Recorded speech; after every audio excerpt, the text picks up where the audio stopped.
നമ്മൾ ജീവിക്കുന്ന സമൂഹത്തിൽ ചുറ്റുപാടുമുള്ളവരെ ഒന്ന് നോക്കിക്കേ. ഒട്ടേറെ കുറ്റവാളികളെയും ലഹരി സംഘങ്ങളെയും സാമൂഹ്യ വിരുദ്ധരെയും കാണാൻ കഴിയുമല്ലേ?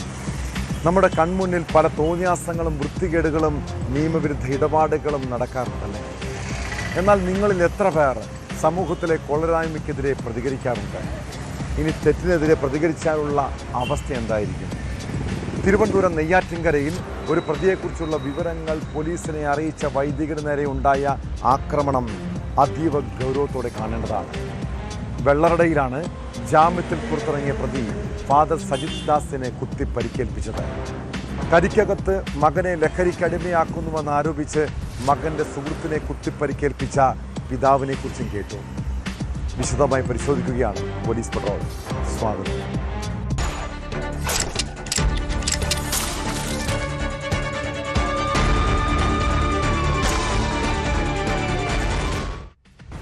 സമൂഹത്തിൽ ചില തെറ്റായ പ്രവണത കണ്ടാൽ പ്രതികരിക്കണമെന്ന് ആഗ്രഹിക്കുന്നവരാണ് നമ്മളെല്ലാവരും. കൺമുന്നിലൊരു കുറ്റകൃത്യം കണ്ടാൽ നിശബ്ദരായിരിക്കാൻ സാമാന്യം സാമൂഹ്യ ബോധമുള്ള ആർക്കും സാധിക്കാറില്ല. എന്നാൽ ഇക്കാലത്ത് തെറ്റിനെതിരെ പ്രതികരിക്കുന്നവരുടെ അവസ്ഥ എന്താണെന്ന് ചിന്തിച്ചിട്ടുണ്ടോ? തിരുവനന്തപുരം വെള്ളറടയിൽ വൈദികനെ കുത്തിക്കൊലപ്പെടുത്താൻ ശ്രമിച്ചത് മുൻ വൈരാഗ്യത്തെ തുടർന്നാണ്. പള്ളിയിൽ നിന്ന് വീട്ടിലേക്ക് മടങ്ങുന്ന വഴിയാണ് ഫാദർ സജിത് ദാസിന് നേരെ ആക്രമണമുണ്ടായത്. ഒരു കേസുമായി ബന്ധപ്പെട്ട് പോലീസ് അന്വേഷിച്ച് വന്നപ്പോൾ പ്രതിയെക്കുറിച്ചുള്ള വിവരങ്ങൾ നൽകിയതാണ് പ്രകോപന കാരണം. കേസിൽ വെള്ളറട സ്വദേശി അരുണിനെ പോലീസ് അറസ്റ്റ് ചെയ്തു.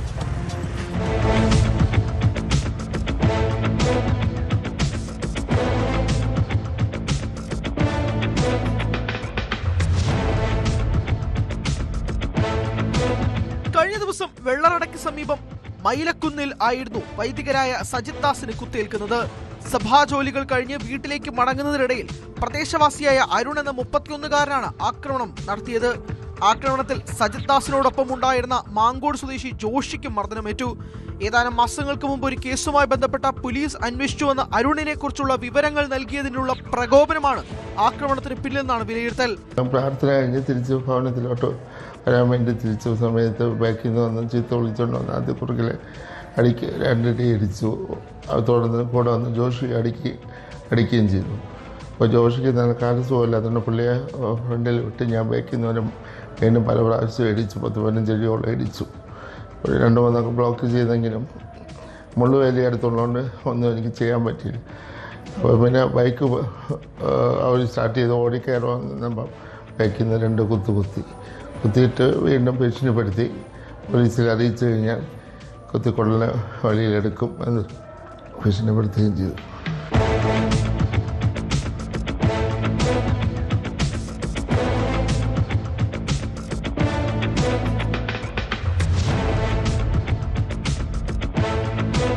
സജിത് ദാസിന്റെ തലയ്ക്കാണ് കുത്തേറ്റത്. സ്വകാര്യ ആശുപത്രിയിൽ പ്രവേശിപ്പിച്ച സജിത് ദാസിന്റെ ആരോഗ്യനില തൃപ്തികരമാണ്. പരാതിയുടെ അടിസ്ഥാനത്തിൽ വെള്ളറട പോലീസ് അരുണിനെ കസ്റ്റഡിയിലെടുത്ത് കോടതിയിൽ ഹാജരാക്കി.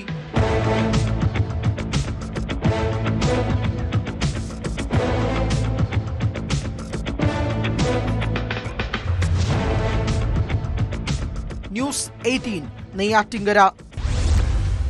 നിങ്ങളുടെ മക്കൾ ലഹരിക്ക് അടിമയാകുന്നുണ്ടെങ്കിൽ, അവർ വഴിവിട്ട ജീവിതം നയിക്കുന്നുണ്ടെങ്കിൽ അതിനാരാണ് ഉത്തരവാദികൾ? ഈ സമൂഹത്തെയോ അവരുടെ കൂട്ടുകാരെയോ എങ്ങനെയാണ് കുറ്റപ്പെടുത്താൻ കഴിയുക? ഇവിടെ ചില ആളുകളുണ്ട്, കുട്ടികൾ വഴിപിടിച്ച് പോയതിനെ മറ്റുള്ളവരെ പഴിക്കും. തിരുവനന്തപുരം കരിക്കകത്തെ സതീഷും അതാണ് ചെയ്തത്. മകനെ ലഹരിക്ക് അടിമയാക്കുന്നുവെന്ന് ആരോപിച്ച് മകന്റെ സുഹൃത്തിനെ കുത്തി പരിക്കേൽപ്പിച്ച അച്ഛൻ. അതിക്രമത്തിന് പിന്നാലെ അച്ഛൻ സതീഷിനെ പോലീസ് അറസ്റ്റ് ചെയ്തു. മകന് ലഹരി പദാർത്ഥങ്ങൾ കൊടുക്കരുതെന്ന് താക്കീത് നൽകിയിട്ടും വീണ്ടും മയക്കുമരുന്ന് നൽകിയതാണ് പിതാവിനെ പ്രകോപിപ്പിച്ചത്. കുത്തേറ്റ വിജിൻ നിരവധി ലഹരി അടിപിടി കേസുകളിൽ പ്രതിയാണ്.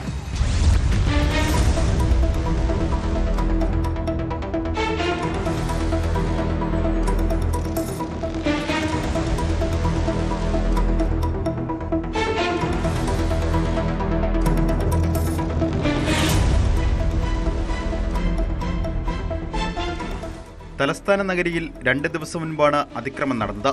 കരിക്കകം റെയിൽവേ പാലത്തിന് സമീപം വെച്ചാണ് വിജിൻ വിക്ടർ എന്ന യുവാവിന് കുത്തേറ്റത്. തന്റെ മകന് ലഹരി മരുന്ന് നൽകുന്നത് വിജിനാണെന്ന് അറിഞ്ഞാണ് സതീഷ് കുമാർ എന്ന 64-കാരൻ ഈ കൊടും ക്രൂരത ചെയ്തതെന്ന് പോലീസ് പറയുന്നു. പലതവണ സതീഷ് കുമാർ വിജിനെ വിലക്കി. മകന് ലഹരി പദാർത്ഥങ്ങൾ നൽകരുതെന്ന് പലകുറി ആവർത്തിച്ചു. എന്നാൽ ഇത് വീണ്ടും തുടരുന്നു എന്ന് കണ്ടതോടെയാണ് പിതാവിന്റെ സമനില തെറ്റിയത്. വിജിനെ ഒറ്റയ്ക്ക് കണ്ട സമയത്ത് കുത്തി കൊലപ്പെടുത്താൻ ശ്രമിക്കുകയായിരുന്നു. പേട്ട പോലീസ് സ്റ്റേഷനിൽ നിരവധി ലഹരി അടിപിടി കേസുകളിൽ പ്രതിയാണ് കുത്തേറ്റ വിജിൻ. ഇദ്ദേഹം മെഡിക്കൽ കോളേജ് ആശുപത്രിയിൽ ചികിത്സയിലാണ്. പ്രതി സതീഷ് കുമാർ റിമാൻഡിലും.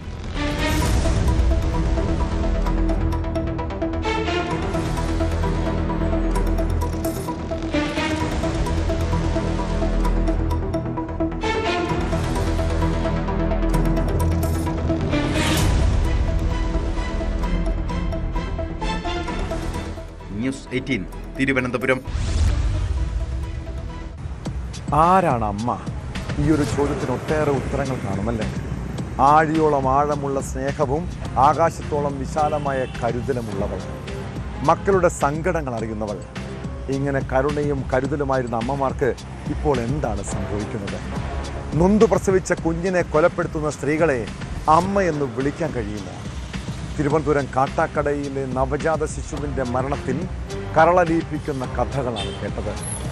കുഞ്ഞിനെ അമ്മ ശ്വാസം മുട്ടിച്ച് കൊലപ്പെടുത്തിയെന്നാണ് പോലീസ് കണ്ടെത്തൽ. പോസ്റ്റ്മോർട്ടം റിപ്പോർട്ട് പുറത്തു വന്നതിന് പിന്നാലെ കാട്ടാക്കട സ്വദേശിനി ഷംനയ്ക്കെതിരെ പോലീസ് കൊലക്കുറ്റം ചുമത്തി കേസ് രജിസ്റ്റർ ചെയ്തു. പ്രതി പോലീസിന്റെ നിരീക്ഷണത്തിലാണ്.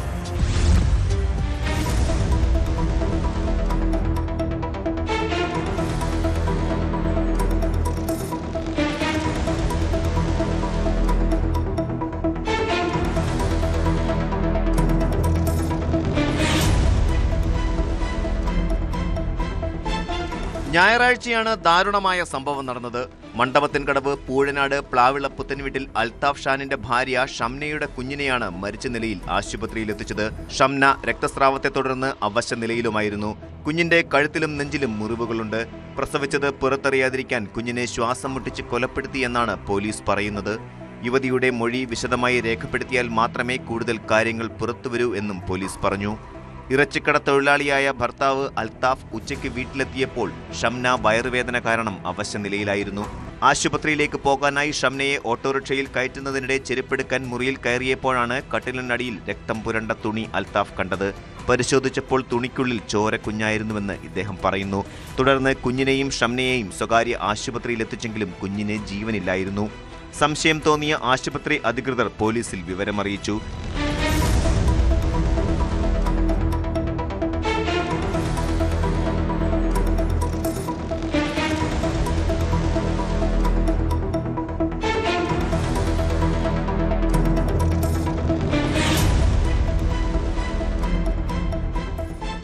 ശിശുവിന്റെ മൃതദേഹം പോസ്റ്റ്മോർട്ടത്തിന് ശേഷം ബന്ധുക്കൾ ഏറ്റുവാങ്ങി സംസ്കരിച്ചു. ഭാര്യ ഗർഭിണിയാണെന്ന വിവരം അറിയില്ലായിരുന്നുവെന്നാണ് അൽത്താഫ് പറയുന്നത്. 3 വർഷം മുൻപായിരുന്നു അൽത്താഫിന്റെയും ഷംനയുടെയും വിവാഹം. ഇവർക്ക് 2 വയസ്സുള്ള മറ്റൊരു കുഞ്ഞുണ്ട്. രണ്ടാമത് ഗർഭിണിയായ വിവരം വീട്ടുകാരിൽ നിന്നും ഷംന മറച്ചുവെച്ചിരുന്നു. ആശുപത്രിയിൽ ചികിത്സയിൽ കഴിയുന്ന ഷംന പോലീസിന്റെ നിരീക്ഷണത്തിലാണ്. ആരോഗ്യം വീണ്ടെടുക്കുന്ന മുറയ്ക്ക് ഇവരെ വിശദമായി ചോദ്യം ചെയ്യാനുള്ള നീക്കത്തിലാണ് പോലീസ്.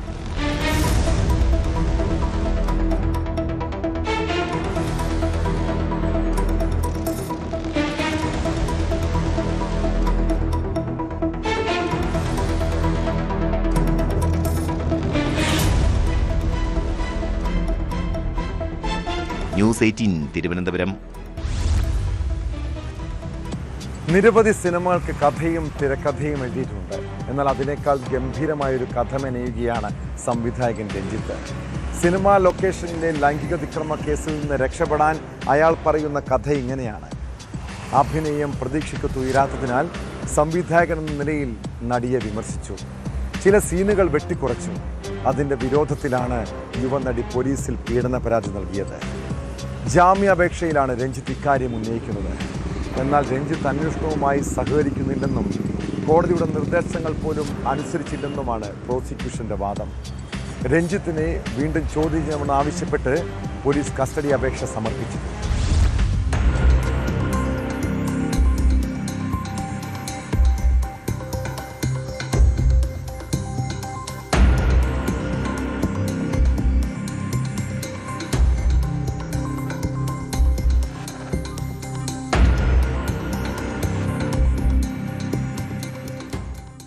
സിനിമയിലെ റോളുമായി ബന്ധപ്പെട്ട തർക്കമാണ് തനിക്കെതിരെ ഉയർന്ന ലൈംഗിക അതിക്രമ പരാതിക്ക് പിന്നിലെന്നാണ് സംവിധായകൻ രഞ്ജിത്ത് കോടതിയിൽ പറയുന്നത്.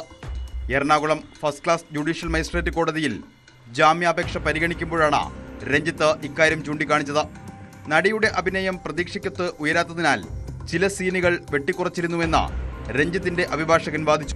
ഇക്കാര്യം സെറ്റിൽ പ്രചരിച്ചതിന്റെ പ്രതികാരമായാണ് തനിക്കെതിരെ പരാതി നൽകിയത്. നടിയുടെ അഭിനയത്തെ സംവിധായകൻ എന്ന നിലയിൽ വിമർശിച്ചു. കൃത്യം നടന്നുവെന്ന് പറയുന്നത് ഷൂട്ടിംഗ് ലൊക്കേഷനിലാണ്. അവിടെ 200ഓളം ആളുകളുണ്ടായിരുന്നു. സംഭവം നടന്നുവെന്ന് പറയുന്നതിന്റെ 2 ദിവസം കഴിഞ്ഞാണ് നടി പരാതി നൽകിയത്. കേസുമായി ബന്ധപ്പെട്ട തെളിവെടുപ്പിന് ഇനിയും കസ്റ്റഡി ആവശ്യമില്ല. ആവശ്യപ്പെടുമ്പോൾ അന്വേഷണ സംഘത്തിന് മുന്നിൽ ഹാജരാകാൻ തയ്യാറാണെന്ന് രഞ്ജിത്തിന്റെ അഭിഭാഷകൻ വാദിച്ചു. തിടുക്കപ്പെട്ടുള്ള അറസ്റ്റിന്റെ സാഹചര്യം ഇല്ലായിരുന്നുവെന്നും രഞ്ജിത്തിന്റെ വാദത്തിലുണ്ട്.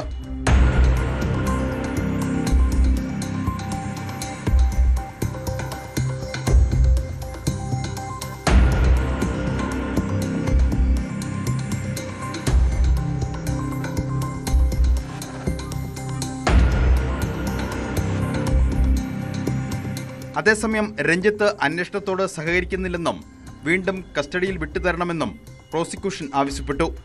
രഞ്ജിത്ത് കോടതിയുടെ നിർദ്ദേശം പോലും അനുസരിച്ചില്ല. പോലീസ് കസ്റ്റഡിയിലിരിക്കെ മരുന്നുകൾ കഴിക്കാൻ പോലും രഞ്ജിത്ത് തയ്യാറായില്ല. ഈ സാഹചര്യത്തിലാണ് കസ്റ്റഡി കാലാവധി പൂർത്തിയാകുന്നതിന് മുൻപ് തന്നെ കോടതിയിൽ ഹാജരാക്കിയത്.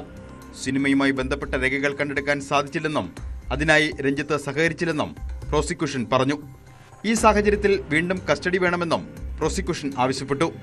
രഞ്ജിത്തിനെ കഴിഞ്ഞ ദിവസം 3 ദിവസത്തേക്ക് പോലീസ് കസ്റ്റഡിയിൽ വിട്ടിരുന്നെങ്കിലും ഞായറാഴ്ച തന്നെ തെളിവെടുപ്പ് പൂർത്തിയാക്കി രഞ്ജിത്തിനെ തിരികെ ജുഡീഷ്യൽ കസ്റ്റഡിയിൽ വിട്ടിരുന്നു. തനിക്ക് ജാമ്യം ലഭിക്കാതിരിക്കാൻ വേണ്ടിയുള്ള നീക്കമാണ് പ്രോസിക്യൂഷൻ നടത്തുന്നതെന്ന് രഞ്ജിത്ത് ആരോപിച്ചു. തെരഞ്ഞെടുപ്പ് കഴിയുന്നതുവരെ തന്നെ ജയിലിൽ കിടത്താനുള്ള നീക്കമാണ് നടക്കുന്നത്. മരുന്ന് കഴിക്കുന്നില്ല എന്ന കാര്യം റിമാൻഡ് റിപ്പോർട്ടിൽ പറഞ്ഞിട്ടില്ല. കോടതിയെ തെറ്റിദ്ധരിപ്പിക്കാനാണ് പ്രോസിക്യൂഷൻ ശ്രമിക്കുന്നത്. മാധ്യമ ശ്രദ്ധ ലഭിച്ച കേസിൽ പ്രതിക്ക് ജാമ്യം നൽകരുത് എന്ന പ്രോസിക്യൂഷൻ ആവശ്യപ്പെടുന്നത് അംഗീകരിക്കാനാവില്ലെന്നും രഞ്ജിത്ത് വാദിച്ചു.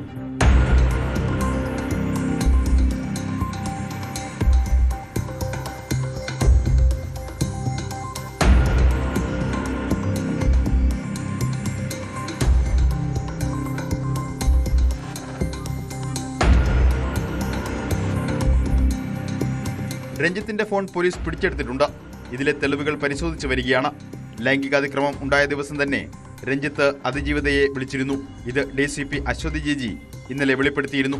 എന്നാൽ ഭീഷണി ഉണ്ടായതായി പരാതി വന്നിട്ടില്ലെന്നും അവർ വ്യക്തമാക്കിയിരുന്നു. ഈ സാഹചര്യത്തിൽ ഫോണിലുള്ള മറ്റ് തെളിവുകൾ പരിശോധിച്ച ശേഷം രഞ്ജിത്തിനെ വീണ്ടും ചോദ്യം ചെയ്യാനാണ് പോലീസിന്റെ നീക്കം. നിലവിൽ എറണാകുളം സബ് ജയിലിലാണ് രഞ്ജിത്ത് ഉള്ളത്.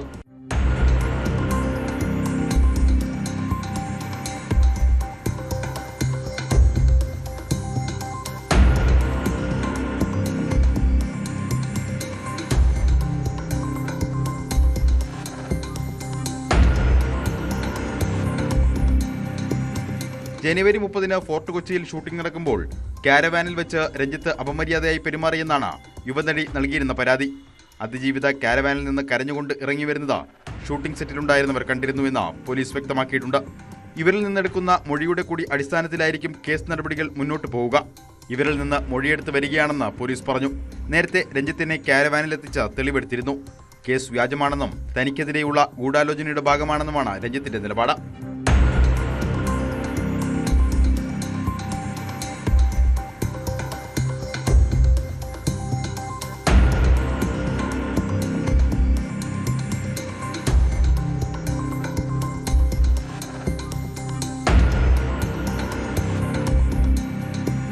ന്യൂസ് 18 കൊച്ചി.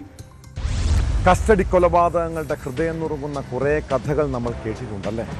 എന്നാൽ തൂത്തുക്കുടി സാത്താൻകുളത്തെ പോലീസ് ആ ദിവസം കാക്കിയിട്ടല്ല, സാത്താൻ്റെ വേഷം ധരിച്ചാണ് എത്തിയത്. പോലീസ് കസ്റ്റഡിയിൽ കൊല്ലപ്പെട്ട അച്ഛനും മകനും ഇരുട്ടുമുറിയിൽ നേരിടേണ്ടി വന്നത് കൊടിയ പീഡനമാണ്. അപൂർവങ്ങളിൽ അപൂർവമായ കേസെന്ന് നിരീക്ഷിച്ചുകൊണ്ടാണ് 9 പോലീസുകാർക്ക് കോടതി വധശിക്ഷ വിധിച്ചത്. കൊല്ലപ്പെട്ട ജയരാജനും ബെന്നിക്സിനും നീതി ലഭിച്ചെന്ന് നാട്ടുകാർ പറയുന്നു. ശിക്ഷാവിധിയിൽ സന്തോഷിച്ച് പ്രദേശവാസികൾ നാട്ടിൽ മധുരപലഹാരങ്ങൾ വിതരണം ചെയ്തു.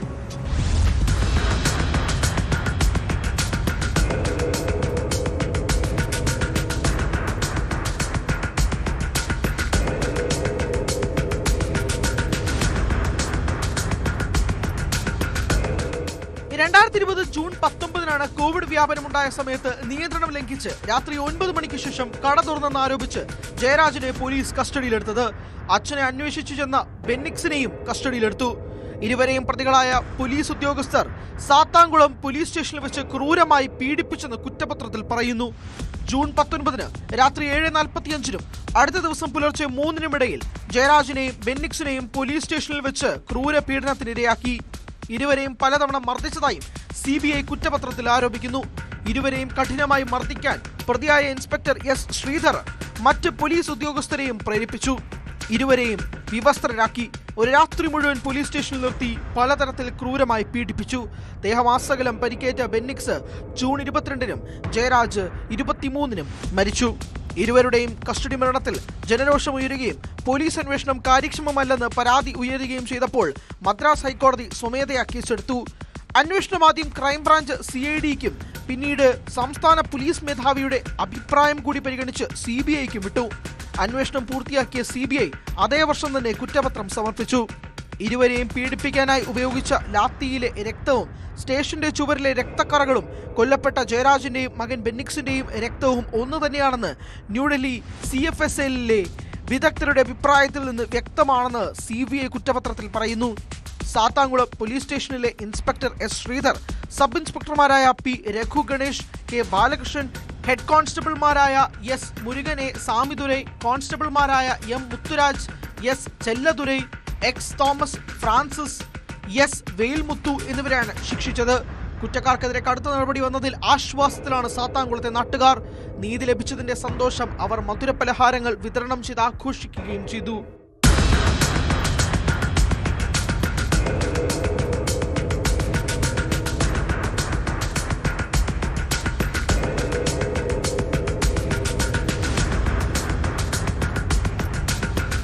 News desk, news 18. ഒരു സ്ഥാപനത്തിൽ മാനേജരും അക്കൗണ്ടന്റുമായി സാധാരണ നിയമിക്കുന്നത് ആരെയാണ്? ഏറ്റവും വിശ്വസ്തരായ ആളുകളെ ആയിരിക്കുമല്ലേ? അങ്ങനെയുള്ള ആളുകൾ വിശ്വാസവഞ്ചന കാണിച്ചാലോ അതാർക്കെങ്കിലും പൊറുക്കാൻ പറ്റുമോ? വയനാട്ടിൽ 3 സ്വകാര്യ കമ്പനികളിൽ നിന്നായി 1 കോടിയോളം രൂപ തട്ടിയെടുത്ത കേസിൽ മുൻ അക്കൗണ്ടന്റ് ഉൾപ്പെടെ 3 പേർ പിടിയിലായി. അക്കൗണ്ടന്റായിരുന്ന ബത്തേരി സ്വദേശി പ്രവീൺ, സുഹൃത്തുക്കളായ വടക്കനാട് സ്വദേശി ബേസിൽ വർഗീസ്, പുന്നശ്ശേരി സ്വദേശി അശ്വിൻ രാജ് എന്നിവരെയാണ് പോലീസ് അറസ്റ്റ് ചെയ്തത്. കള്ളത്തരം പിടിക്കപ്പെട്ടതോടെ 35 ലക്ഷം രൂപ പ്രവീൺ തിരിച്ചടച്ചെങ്കിലും കമ്പനി ഉടമ പോലീസിൽ പരാതി നൽകിയതോടെയാണ് തട്ടിപ്പ് സംഘത്തിന് പിടിവീണത്.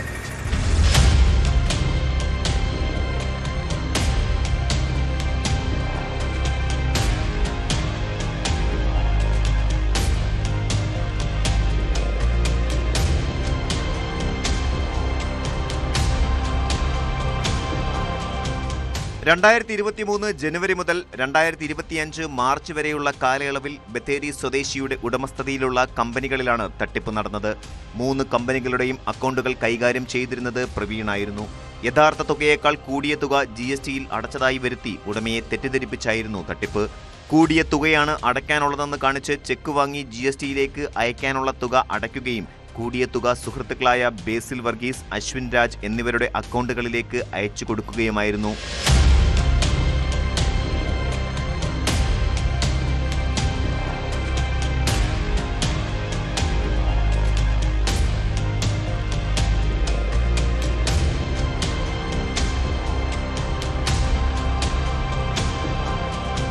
ഇത്തരത്തിൽ 70 ലക്ഷം രൂപയോളം തട്ടിയെടുത്തു.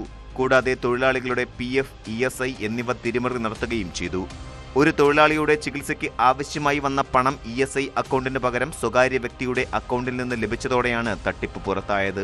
ഇത്തരത്തിൽ 1.16 കോടി രൂപയാണ് തട്ടിയെടുത്തതെന്ന് പോലീസ് അറിയിച്ചു. കള്ളത്തരം പിടിക്കപ്പെട്ടതോടെ 35 ലക്ഷം രൂപ ഇയാൾ തിരിച്ചടയ്ക്കുകയായിരുന്നു. തുടർന്നാണ് ഉടമ പോലീസിൽ പരാതി നൽകിയത്.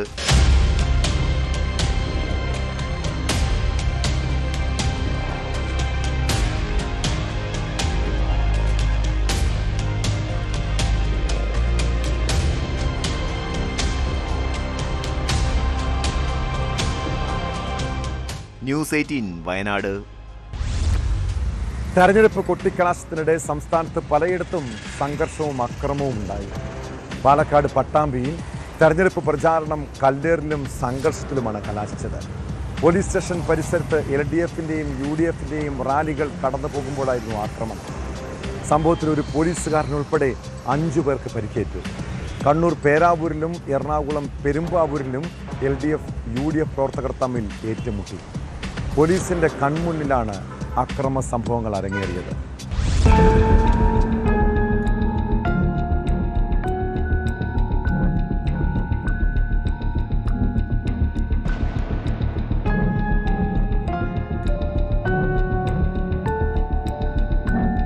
പട്ടാമ്പി നഗരത്തിൽ കൊട്ടിക്കലാശം നടക്കുമ്പോഴാണ് അക്രമ സംഭവം ഉണ്ടായത്. പോലീസ് സ്റ്റേഷൻ പരിസരത്ത് LDFിന്റെയും UDFിന്റെയും റാലികൾ കടന്നു പോകുമ്പോഴാണ് കല്ലേറുണ്ടായതെന്നാണ് വിവരം. തുടർന്ന് പ്രവർത്തകർ ഏറ്റുമുട്ടി. ഇത് സംഘർഷാവസ്ഥയിൽ എത്തിയപ്പോൾ പോലീസ് ലാത്തി വീശി. റാലി കാണുവാനായി റോഡരികിൽ നിന്ന് പെരുമുടിയൂർ സ്വദേശി അഷ്റഫിന്റെ തലയിലാണ് കല്ലേറിൽ പരിക്കേറ്റത്.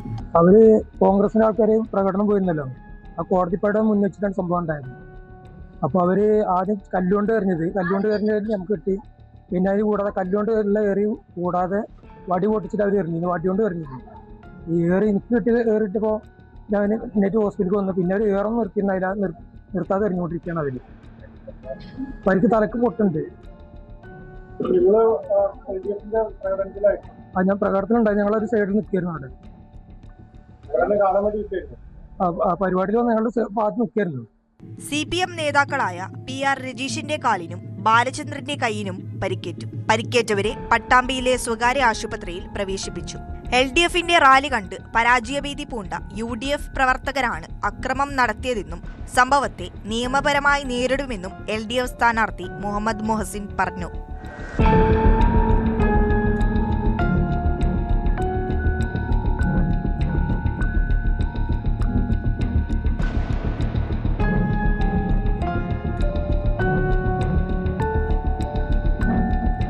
UDF സ്ഥാനാർത്ഥിയുടെ പണക്കുഴപ്പിന്റെ അക്രമമാണ് നടന്നതെന്ന് CPM Pattambi area secretary Gopalakrishnan ആരോപിച്ചു. ഈ അസംബ്ലി മണ്ഡലത്തിലെ പല ഭാഗങ്ങളിലും UDFുകാർ ബോധപൂർവമായിട്ട് പ്രശ്നമുണ്ടാക്കാൻ ശ്രമിക്കണം. പോസ്റ്റർ വീറല്, ഇതുപോലുള്ള വാഹനം തടുക്കൽ, ഇങ്ങനെയൊക്കെ നടക്കുന്നുണ്ട്. ഞങ്ങൾ തന്നെ പറഞ്ഞത് ഒരു കാരണവശാലും പ്രകോപനം ഉണ്ടാക്കരുത്, തിരിച്ചൊന്നും ചെയ്യരുതെന്ന് പറഞ്ഞു. പക്ഷെ ഞങ്ങളൊന്നും ചെയ്യാത്തതുകൊണ്ട് ഇവിടെ യാതൊരു കുഴപ്പമില്ല. ഇന്ന് അവരുടെ കൂട്ടത്തിൽ ആൾ കുറഞ്ഞതിന്റെ ആ ദേഷ്യം തീർത്താൻ ഞങ്ങളോട്. ഷാജിറ പണക്കൊഴുപ്പാണ് ഇതിന് പിന്നിൽ. ഈ പണക്കൊഴുപ്പ് അതാണ് ഇതിന് പിന്നിൽ എന്ന് മാത്രമേ എനിക്ക് പറയുള്ളൂ. യൂത്ത് കോൺഗ്രസ് ഭാരവാഹി കരമ്പുള്ളി സ്വദേശി ഫറൂഖിനെയും പട്ടാമ്പി പോലീസ് സ്റ്റേഷനിലെ ASI ജയകുമാറിനെയും സംഘർഷത്തിനിടെ പരിക്കേറ്റിട്ടുണ്ട്. ഫറൂഖിന്റെ തലയിൽ 3 തുന്നലുണ്ട്. ഇരുവരും പട്ടാമ്പി ഗവൺമെന്റ് താലൂക്ക് ആശുപത്രിയിൽ ചികിത്സ തേടി. കോടതിന് മുമ്പിൽ വെച്ചിട്ട് ഏറ്റവും ബാക്കിൽ ഒരു DYFIയുടെ കുറച്ച് ചെക്കന്മാരുണ്ടായിരുന്നു. ഒരു ഇത് വണ്ണുള്ള പട്ടി, നല്ല നീളമുള്ളതായിരുന്നു. കൂട്ടത്തിന് ഒന്ന് തലയ്ക്ക് വന്ന് അടിക്കുന്നുണ്ട്.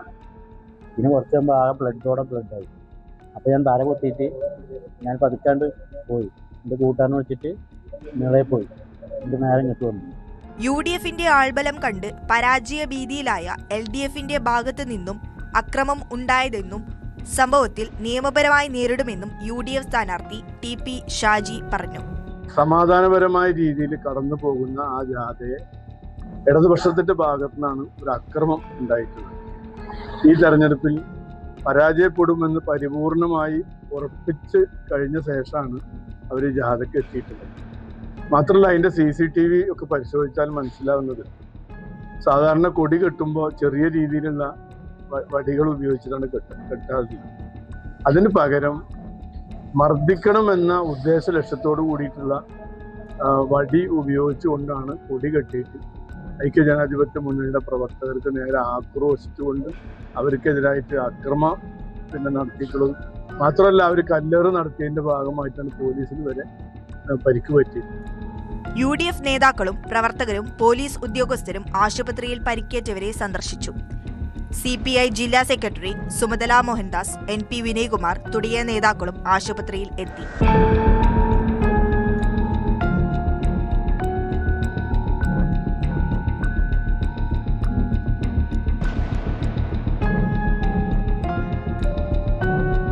ന്യൂസ് 18 പട്ടാമ്പി. വികലാംഗനും കർഷകനുമായ തന്നെ CPI നേതാക്കൾ ഇല്ലാതാക്കാൻ ശ്രമിച്ചു. മുഖ്യമന്ത്രി പിണറായി വിജയൻ ഭരിക്കുന്ന ആഭ്യന്തര വകുപ്പിൽ നിന്ന് നീതി ലഭിച്ചില്ല. കൃഷിമന്ത്രി P പ്രസാദിനെ നേരിട്ട് കണ്ടിട്ടും അനുകൂലമായ നടപടി ഉണ്ടായില്ല. വൈക്കം തലയാടത്തെ ചെല്ലപ്പൻ പുളിക്കശ്ശേരി എന്ന കർഷകൻ കഴിഞ്ഞ ദിവസം ചങ്ക് പൊട്ടുന്ന വേദനയോടെ സോഷ്യൽ മീഡിയയിൽ ഒരു വീഡിയോ പങ്കുവച്ചിരുന്നു. പിന്നീട് കേട്ടത് ചെല്ലപ്പൻ്റെ മരണവാർത്തയാണ്. തെരഞ്ഞെടുപ്പ് പ്രചാരണം അവസാന ഘട്ടത്തിലേക്ക് നീങ്ങുമ്പോഴാണ് LDFനെ പ്രതിരോധത്തിലാക്കി തലയാടത്തെ CPI തെരഞ്ഞെടുപ്പ് കമ്മിറ്റി ഓഫീസിൽ കർഷകൻ തൂങ്ങി മരിച്ചത്. സംഭവത്തെ തുടർന്ന് വൈക്കത്ത് കടുത്ത സംഘർഷാവസ്ഥ നിലനിൽക്കുകയാണ്.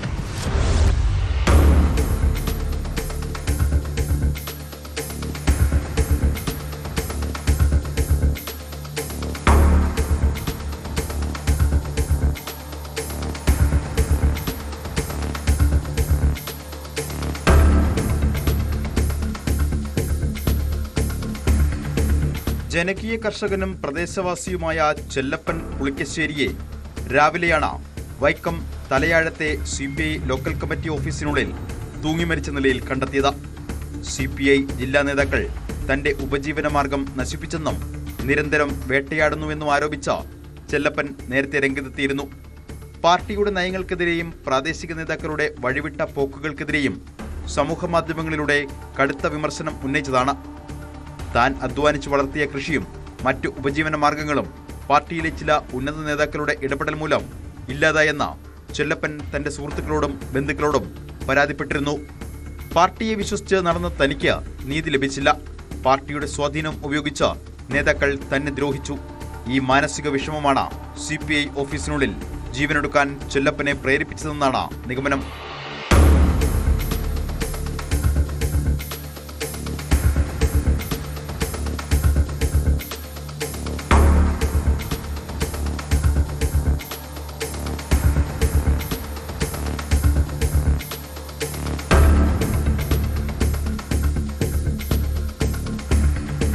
സംഭവമറിഞ്ഞ് വലിയ ജനക്കൂട്ടം പാർട്ടി ഓഫീസിന് മുന്നിൽ തടിച്ചുകൂടി. സാധാരണക്കാരുടെ പ്രശ്നങ്ങളിൽ സജീവമായി ഇടപെട്ടിരുന്ന ഒരു ജനകീയ കർഷകന് നേരിട്ട ദുരനുഭവത്തിൽ നാട്ടുകാർ ഉൾപ്പെടെ പ്രതിഷേധവുമായി രംഗത്തെത്തി.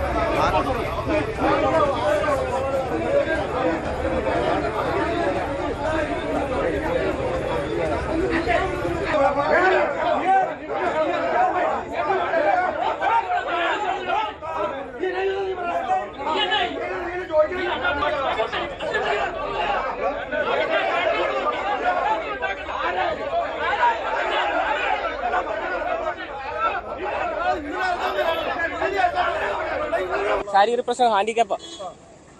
വലിഞ്ഞു കയറി ഇവിടെ ഇങ്ങനെ ഒരാള് ആത്മഹത്യ ചെയ്യുമെന്ന് പറയുന്നത് വിശ്വസിക്കാൻ എനിക്കറിയില്ല. എന്റെ അച്ഛൻ ആത്മഹത്യ ചെയ്യില്ല. എന്റെ അച്ഛൻ ആത്മഹത്യ ആ വാഹനം ഓടിക്കും, കൃത്യമായിട്ട് ഓട്ടോ ഓടിക്കും.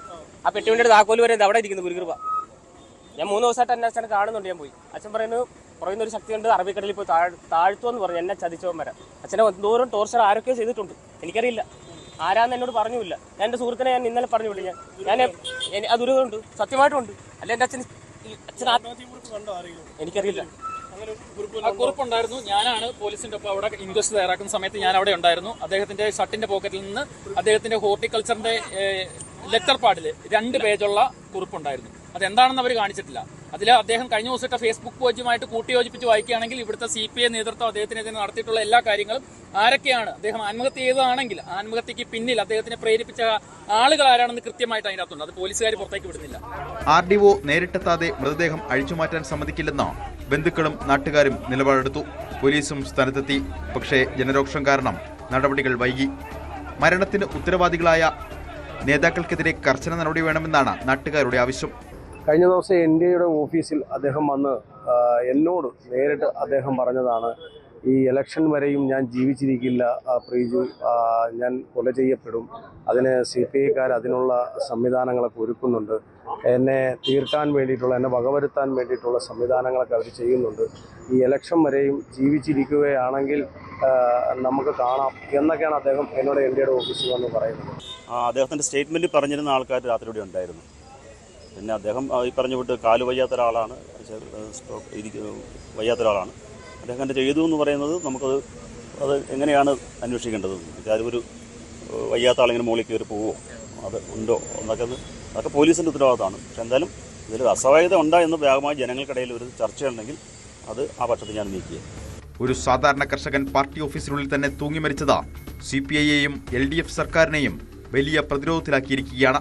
വോട്ട് ചോദിച്ച് ജനങ്ങളിലേക്ക് ഇറങ്ങുന്ന നേതാക്കൾ സ്വന്തം പ്രവർത്തകരെയും കർഷകരെയും എങ്ങനെ കാണുന്നു എന്നതിന്റെ ഉദാഹരണമാണിതെന്ന് പ്രതിപക്ഷം ആരോപിച്ചു. സംഭവത്തിൽ ഉന്നതതല അന്വേഷണം വേണമെന്നും മരണത്തിന് കാരണക്കാരായ നേതാക്കളെ ഉടൻ അറസ്റ്റ് ചെയ്യണമെന്നും ആവശ്യപ്പെട്ട് വിവിധ സംഘടനകൾ പ്രതിഷേധത്തിനൊരുങ്ങുകയാണ്.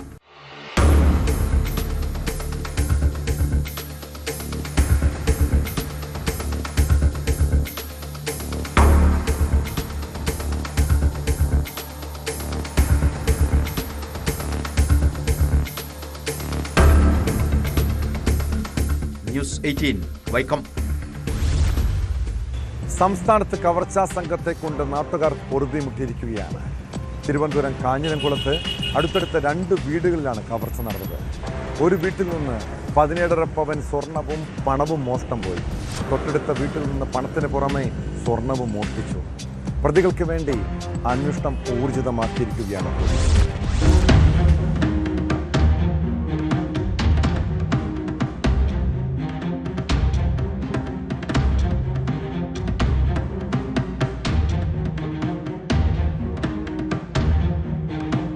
തിരുവനന്തപുരം കരിംകുളം പുല്ലുവിള പഴയതുറ പുരയിടത്തിൽ മിനി, സമീപവാസിയായ ബ്രിജിറ്റ് എന്നിവരുടെ വീടുകളിലാണ് കഴിഞ്ഞ ദിവസം രാത്രി മോഷണം നടന്നത്. ഈസ്റ്റർ തിരുക്കർമ്മങ്ങളുമായി ബന്ധപ്പെട്ട് പള്ളിയിൽ പോയി തിരികെ എത്തിയപ്പോഴാണ് വീടിന്റെ പുറകുവശത്തെ വാതിൽ തുറന്നുകിടക്കുന്നത് മിനിയുടെ ശ്രദ്ധയിൽപ്പെട്ടത്. ഉടൻ അകത്തു കയറി നോക്കിയപ്പോൾ ബെഡ്റൂമിൽ ഇരുന്ന ഇരുമ്പ് അലമാര വെട്ടിപ്പൊളിച്ചതായി കണ്ടെത്തി. 17.5 പവൻ സ്വർണവും 6,65,000 രൂപയുമാണ് ഇവിടെ നിന്ന് മോഷണം പോയത്. 3 ജോഡി കൊലുസുകൾ, 1 നെക്ലേസ്, ഇറക്കമുള്ള ഒരു മാല, 3 ബ്രേസ്ലെറ്റുകൾ, 1 ജോഡി കമ്മൽ, 6 മോതിരം, 2 മാലകൾ, 1 വള, കൂടാതെ തൊട്ടടുത്ത ബെഡ്റൂമിലെ അലമാരയിൽ സൂക്ഷിച്ചിരുന്ന 1 ജോഡി കമ്മലുമാണ് മോഷണം പോയത്. സമീപവാസിയായ ബ്രിജിറ്റും ഭർത്താവ് റോബിനും മകനും അന്ന് രാത്രി പുല്ലുവിള പള്ളിയിൽ പോയപ്പോഴായിരുന്നു ഇവിടെയും മോഷണം നടന്നത്. തിരികെ എത്തി മുൻവശത്തെ വാതിൽ തുറന്ന് അകത്തു കയറിയപ്പോഴാണ് ബെഡ്റൂമിലെ കട്ടിലിൽ ആഭരണങ്ങൾ സൂക്ഷിക്കുന്ന ബോക്സ് തുറന്നു കിടക്കുന്നത് ശ്രദ്ധയിൽപ്പെട്ടത്. അലമാരയിൽ സൂക്ഷിച്ചിരുന്ന 2 ഗ്രാം തൂക്കം വരുന്ന 2 മോതിരവും 500 രൂപയും നഷ്ടപ്പെട്ടതായി കണ്ടെത്തി. പുറകുവശത്തെ വാതിൽ കുത്തിപ്പൊളിച്ചാണ് ഇവിടെയും മോഷ്ടാവ് ഉള്ളിൽ കയറിയത്. ശനിയാഴ്ച രാത്രി പള്ളിയിൽ പരിപാടി കാരണം ചുറ്റുവട്ടത്തെ വീടുകളിൽ ആരും ഉണ്ടായിരുന്നില്ല. ഈ അവസരം മുതലാക്കിയാണ് മോഷ്ടാക്കൾ വിളയാടിയത്. പരാതി ലഭിച്ചതിനു പിന്നാലെ അന്വേഷണം ഊർജിതമാക്കി കാഞ്ഞിരക്കുളം പോലീസ്.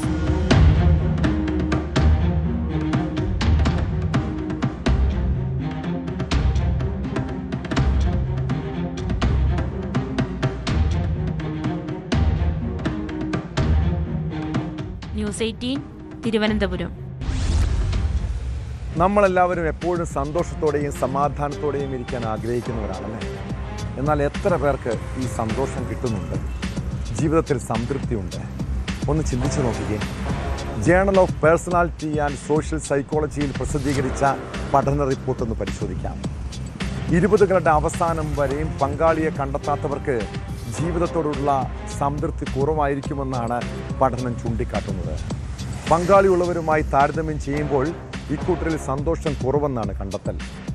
ഒരു കാമുകിയോ പങ്കാളിയോ ഭാര്യയോ ഇല്ലാത്തവരുടെ കാര്യത്തെക്കുറിച്ചാണ് പറയുന്നത്.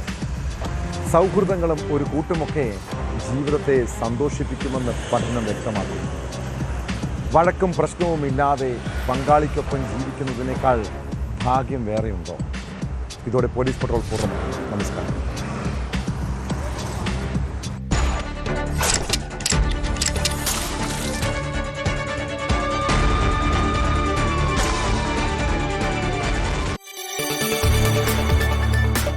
കൂടുതൽ വാർത്തകൾക്ക് news 18 Keralam YouTube channel subscribe ചെയ്യുക.